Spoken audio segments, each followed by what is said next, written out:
Kurt has published his hack check for the Pokemon World Championship, and it also includes the entire VGC 2023 season, so we have over 850 rental teams given a hack check, and this is the season finale of Chris Brown's Nightmare. If you enjoy the video, don't forget to leave a like, share it with all your friends, comment your thoughts down below. The only way change happens is by getting this video pushed in the algorithm and making sure everyone knows what's going on. Also, retweet Kurt, follow me on Twitter at Verlisify. We have to keep the pressure on so all of this cheating can no longer be ignored by the director of global esports and events at Pokemon, as well as just the Pokemon company in general. Now let's take a quick look at the overall stats, where we can see an overwhelming amount of Japanese players have legal teams, but most English rental teams are hacked. There's also a couple things to note, that just because a team passes hack check doesn't mean it's not hacked. You can still cheat and have it not be caught by Kurt's hack check, because Kurt has been doing this for over 2 years, and there's a lot of information about what is getting Pokemon caught. So starting with the 25th Invitational back in August 2021, we saw that everyone from the Invitational but the Japanese players were using hacked Pokemon. Also, Wolf got busted for cheating after he got busted for cheating, so a lot of like the sloppiness has been removed. And it's kind of funny how like since this happened, oh yeah, Wolf hasn't gotten caught because he's got really good cheaters on his side. There's also a long list of things not to do if you don't want to get caught, because so many players have gotten caught cheating in so many different ways. Maximum scale, other flaws, teams mutated off of each other with height, weight, scale sharing,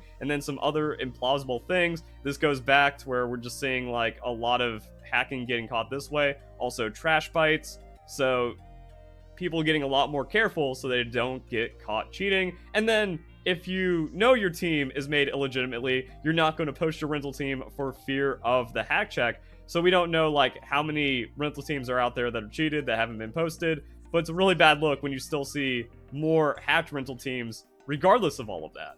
856 teams is a hefty data set, more diverse, and triple the number we collected for last year's Sword and Shield VGC series. Like before, there's been a bit of extra data analysis of competitive trends, so I'm going to move over to the Google Doc. Flashbang warning in 3, 2, 1. Let's see what's going on. Regulation D was the most buzzing in the number of rental teams that were uploaded, both for ladder play as well as Worlds. Looking back at this year and years prior, we see a 50-50 split of teams being illegally modified, and that includes prizes and awards from VGC events. But as we've talked about, just because the green check is here doesn't mean they are not cheating. So we have VGC, Gavin Michaels. Heads up to the people going to Pittsburgh, most failed hack checks were due to Legends Arceus home trackers getting wiped from trade bots. So telling people how to get away with cheating for future VGC events with a new hack check. Also admitting to using hacked Basque Legion and getting busted with hacked Pokemon. And we know that Wolfey and Marcus are career-long cheaters. So let's talk about the hack check.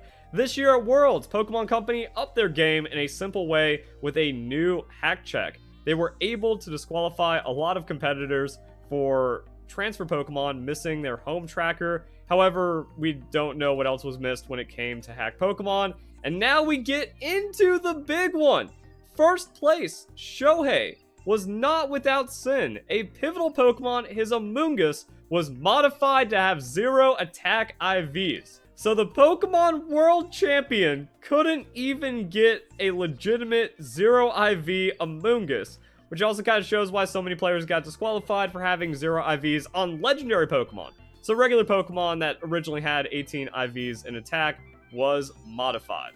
Now, this makes the data even more interesting because a lot of people are default NPCs and they say, well, of course Japanese players don't hack their teams. It's illegal in Japan, but that doesn't stop them. And anyone that's gone on the Battle Stadium knows that it's mostly Japanese players and there's a lot of hacked teams just on the ladder. So no, the law is not preventing Japanese players from cheating in Pokemon. And here's a little bit of extra details. Pokemon Company does not check for raid RNG correlations, even though it takes about 1 millisecond to calculate. Hopefully no Amoonguss mystery gift in the future, because it would be based off of this hacked Pokemon, even though it's kind of a crucial thing. So most likely we're going to see another Amoonguss mystery gift event, and it's going to be based off of Shohei's hacked Amoonguss. And we can kind of see like Kurt going through this, checking, oh, invalid, can't match the encounter because of the RNG, changes it to the proper values, and then the Pokemon shows as legal. Then we have a fun example, Tang's team, which beat Wolf Glick in the final round of day 1. The 2 max layer genies are missing their RNG correlation, 100% hacked. In day 2, this guy went 5-3, losing to Shohei, Michael, and Hirofumi. Wow, so this dude with a hacked team knocked Wolf Glick out of Worlds and then lost to 1st and 2nd place and then someone else. But it just kind of shows the legendaries are hacked. Unfortunately, that's it for the Twitter thread. Now, don't leave the video just yet. We still have the analysis write-up to go through. But yeah, no like insanely unbelievable bombshells, no like crazy catches just yet. However, World Champion had hacked Pokemon, and then there was also some other hacking that was able to be discovered, and that was after a lot of players got disqualified for cheating to begin with. So, nothing has changed. Not optimistic for things changing going forward. At Worlds, Game Freak could have revealed new features with massive changes to accessibility, but they did not. Yeah, we didn't see that in the competitive trailer, and there wasn't also an announcement for like an official battle simulator with like Pokemon Battle Stadium Switch. Scarlet and Violet continue to have the same hurdles, and cheaters are going to cheat. So just as many people cheating as ever, if not more, despite the game being easier to get legitimate Pokemon. Downloading over 800 rental teams was no easy task, but fear not, we have automations. We can just feed the rental code IDs, and then we can judge the team quickly. Unlike Sword and Shield, the rental code data format does not include a 32-bit rental code upload ID, so we can't tell you the rate of rental code uploads at the rate per regulation. So that was the thing kind of going back to Pokemon Worlds last year, where we can see there was a huge amount of team sharing in the beginning of Pokemon Sword and Shield, and then it started to taper off as the hack checks came in. Weird. I expect it to be similar to Sword and Shield with a high initial rate that tapers off, followed by a small uptick with new regulations.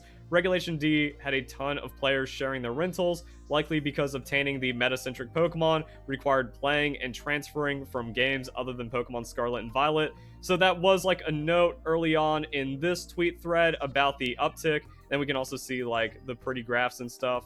That goes back to this chart, which isn't just regional and international players. It also shows the regulation rental teams as well. So pretty much the same ratio of like hatch rental teams to non-hatch rental teams, but also people getting better with how they cheat their Pokemon. And then because it takes a while to get the transfer legendaries and the zero IVs and stuff, there were more rental teams so people could practice before committing to getting one of these Pokemon, even though no one in VGC did because they're all cheaters. After Worlds concluded, I definitely noticed the trend of non-Japanese players being reluctant to share their rental codes. So here's a breakdown of the rental team uploaded languages for the World Championship Series. Yeah, not a lot of English players, and then it was mostly Japanese. As we can see, about 2/3 of the players that shared their rental codes after the tournament were playing with the Japanese language. 90% were either Japanese or English. I expected a more diverse distribution, but this disparity is because Regulation D is not finished. We still have 2 upcoming events. Players are also fatigued from traveling to Worlds, or they fear the hack check. I always find it funny when players share PokePaste links, just the EVs and the movesets, or a screenshot of the rental code screen without the code. These don't benefit the community as they're unusable in the game. People want to playtest the teams, and I want to check them too. So yeah, another trend is posting the quote-unquote open team sheets instead of the rental code because they're scared of getting caught. So tons of players disqualified, countless players with hacked Pokemon removed at Worlds, and then the rest of them aren't sharing their rental codes. About a week before Worlds started, players received a strong recommendation to be wary about how they acquire their team. As players found out, their new hack check was able to find things not previously checked for. Quite a few players received team sheet errors for each hacked Pokemon that were disqualified, and if there were enough Pokemon removed from the team sheet, the player was disqualified from the tournament. So that's what I mean, where it's like we don't know how many people had just a Pokemon or 2 Pokemon removed because they were cheating, and then we'll never know how many were actually disqualified from the event, but it was a lot. So what happened? Trade bots were never intended to provide tournament-ready Pokemon. Bit of background, vast majority of trade bots are running Sysbot, an automated platform using PK Hex, with users being able to request trades from Discord or Twitch. These trade bots can create Pokemon. They can also modify Pokemon and copy them. Cheaters using trade bot Pokemon did not know that these trade bots can wipe home tracker data even if they were transferred legitimately. Trade bots are not usable in competition, so they got caught by the new hack check. And that's actually kind of a big thing going off of last year, because the world champion for 2022 used hacked Pokemon and had one of them from the trade bot. That's also a big argument that VGC players use now, is that, oh, the bots are so easy to access hacked Pokemon with that there's no advantage to cheating and there's no gating to getting hacked Pokemon. And then that's actually what got a lot of them banned. Great, awesome. Pokemon Company was also able to catch others with flaws I've discussed in previous tweets. These teams were not publicly shared. I enjoy watching the Worlds pairing pages with players suddenly dropping from the tournament. That was also some coverage we did at Pokemon Worlds. It was pretty wacky to see, and the Pokemon Company also has a little bit extra, so it's going to be interesting if they keep upping their hack check, or if there's actually just going to be a major announcement. Chris Brown needs to do something about how much cheating is going on in their scene. I'll include a bunch of charts summarizing a bunch of trends. 508 EVs, 3 out of 3, all max PP up, continues to hold up for showing hacked Pokemon. One of the favorite memes in calling out generated teams is noticing the number of PP ups that a player has. Usual hallmark is overkill. Most moves do not need 3 out of 3, and users aren't going to waste the time applying all 72 of them. As always, 3 out of 3 PP ups does not indicate the team is hacked. These are just observations after a team has been labeled hacked. So yeah, like when a team is caught, it's like, oh, if they have 3 out of 3 PP ups, that means, yeah, it looks like holds up to being cheated. Yes, having max PP up on all of your Pokemon does not immediately mean you are cheating, but it is a good indicator with some other signs, such as previous cheating, other suspicious Pokemon, and then things we'll get into later. Pokemon Scarlet and Violet is weird because you can buy PP ups, but it just kind of shows like people aren't even buying it, people aren't applying it normally.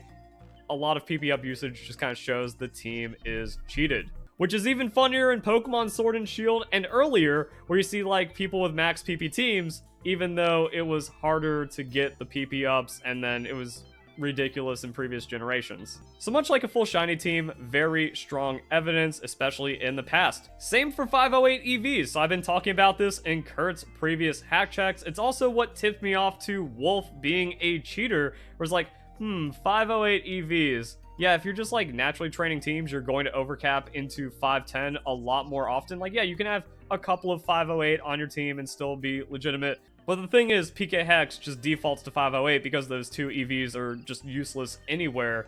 And that is a big sign to find out if a team is cheated. And then we can kind of see the trends where natural team building, more likely to be legal, and then unnatural team building, more likely to be hacked, where if you just have all 6 Pokemon with 508 EVs, yeah, that's a cheater. The more that were from the trainer's OT, the less likely they were to be hacked, but still a large amount. A lot of players just like hacking in teams with their OT to make it look less suspicious, but still a lot. However, if you don't have any with your OT, then yeah, that is a hacked team. How many mints are used by players? So this is a no mint used chart, which means 6 Pokemon without a mint. Yeah, that's a hacked team. And then players that are using 6 or more, or 654 mints, looking to be legitimate. Now, this is really interesting. How many Pokemon were bred from an egg on a team? None. More likely to be legal.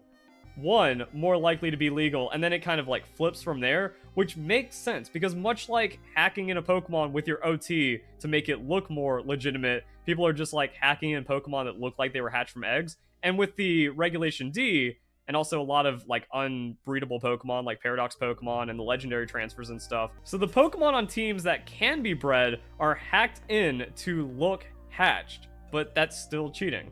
Big thanks to Anubis Sabuna Switch for her equivalent effort in the past year plus for the rental analysis. And then in closing, was there more cheating in Pokemon Scarlet and Violet? Definitely. Even though we see just under 50% of teams being noticeably hacked this time, we acknowledge that players outside of Japan are reluctant to share teams. Players have been emboldened to openly discuss ginning, as evidenced by the discourse we've seen on all social media.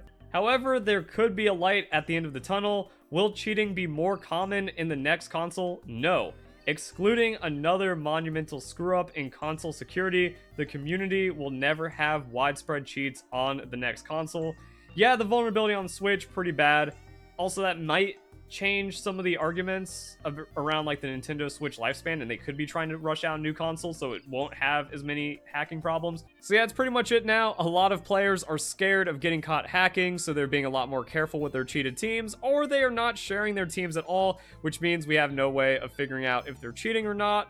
And this trend has continued, but also kind of shows that even though Pokemon Scarlet and Violet has gotten easier to make competitive Pokemon, minus the Terra Shard interaction, but just being able to buy PP up in mints is absolutely insane, and a lot of the other quality of life to just instantly making competitive Pokemon. Despite all that, more cheating than ever, and the trend is more cheating, more cheat defense, which is why we actually need to see Chris Brown and the Pokemon Company do something. So that's going to be like the next big news update if we get a statement from the Pokemon Company or Banwave or something else like that. And maybe some rental team publishing from the next couple of regionals might show a couple of other cheaters. So if you guys enjoyed the video, hope you all have a nice day. Thank you very much for watching.